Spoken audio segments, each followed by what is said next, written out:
Yes, നമ്മൾ അങ്ങനെ മറ്റു വാർത്തകളിലേക്ക് പോയാൽ യൂത്ത് കോൺഗ്രസിനകത്ത് പുതിയ അധ്യക്ഷനായി ജനീഷിന് വന്നതിന് പിന്നാലെ പക്ഷെ വലിയ തർക്കം, അതൃപ്തിയൊക്കെ അതിനുള്ളിൽ രൂക്ഷമാവുകയാണ്. അതൃപ്തി ഇപ്പോഴും പുകയുന്നുവെന്നാണ് മനസ്സിലാക്കുന്നത്. പുനഃസംഘടനയിൽ എ ഗ്രൂപ്പിനും അതൃപ്തി. ബിനു ചുള്ളിയിലിനെ വർക്കിംഗ് പ്രസിഡന്റ് ആക്കിയതിലാണ് പ്രധാനപ്പെട്ട എതിർപ്പ്. KM അഭിജിത്തിന് സംസ്ഥാനത്ത് ഉയർന്ന പദവി നൽകാമായിരുന്നു. സംഘടന തെരഞ്ഞെടുപ്പിൽ വിജയിച്ച എ ഗ്രൂപ്പിന്റെ അഭിപ്രായം മുഖവിലയ്ക്ക് എടുക്കാത്തതിലും അതൃപ്തിയുണ്ട്.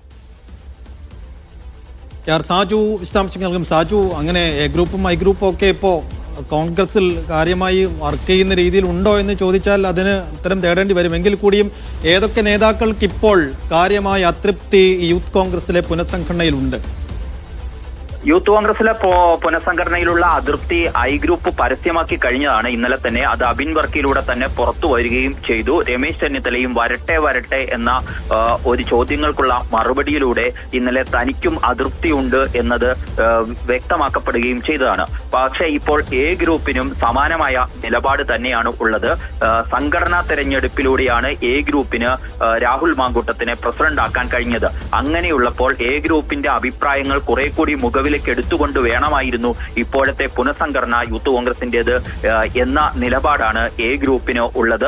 മാത്രമല്ല, വർക്കിംഗ് പ്രസിഡന്റ് സ്ഥാനത്തേക്ക് സംഘടനാ തെരഞ്ഞെടുപ്പിൽ മത്സരിക്കുക പോലും ചെയ്യാത്ത ബിനു ചുള്ളിയിലിനെയാണ് കൊണ്ടുവന്നത്. അങ്ങനെയെങ്കിൽ അത് എ ഗ്രൂപ്പിന് അർഹതപ്പെട്ടതായിരുന്നു അങ്ങനെ ഒരു പോസ്റ്റ് എന്ന ഒരു നിലപാടും അവർ എടുക്കുന്നുണ്ട്. KM അഭിജിത്തിനെ അങ്ങനെയാണെങ്കിൽ കേരളത്തിൽ തന്നെ കൂടുതൽ നല്ല പോസ്റ്റ് നൽകി കൊണ്ടുവരാമായിരുന്നു എന്ന അഭിപ്രായവുമാണ് എ ഗ്രൂപ്പിന് ഇക്കാര്യത്തിൽ ഉള്ളത്. എന്നാൽ OJ ജനീഷിനോട് അത്ര എതിർപ്പ് എ ഗ്രൂപ്പ് കാണിക്കുന്നില്ല. പക്ഷേ ബിനു ചുള്ളിയിലെ കൊണ്ടുവന്നത് KC വേണുഗോപാലിന്റെ ഇടപെടൽ, അതിലാണ് എ ഗ്രൂപ്പിന്റെ പ്രധാനപ്പെട്ട അതിർത്തി കടക്കുന്നത്. അത് രാഹുൽ ഗാന്ധി അടക്കമുള്ള ഹൈക്കമാൻഡ് നേതൃത്വത്തെ പരാതിപ്പെടാനുള്ള ആലോചനയിലാണ് ഇപ്പോൾ എ ഗ്രൂപ്പ് ഉള്ളത്. അവർ ചൂണ്ടിക്കാണിക്കുന്ന മറ്റൊരു കാര്യം, സാമുദായിക പരിഗണന എന്നത് യൂത്ത് കോൺഗ്രസിന്റെ പുനഃസംഘടനയിൽ സാധാരണ പരിഗണിക്കാറില്ല. യൂത്ത് കോൺഗ്രസ് അധ്യക്ഷനെ നിശ്ചയിക്കുന്ന കാര്യത്തിൽ അത് പരിഗണിക്കാറില്ല. ഇതൊക്കെ ഒഴിവാക്കാൻ, ആളുകളെ ഒഴിവാക്കാൻ വേണ്ടിയാണ് ഇത്തരം ചർച്ചകൾ കൊണ്ടുവന്നത് എന്ന ഒരു നിലപാട് കൂടി എ ഗ്രൂപ്പിന് ഉണ്ട്.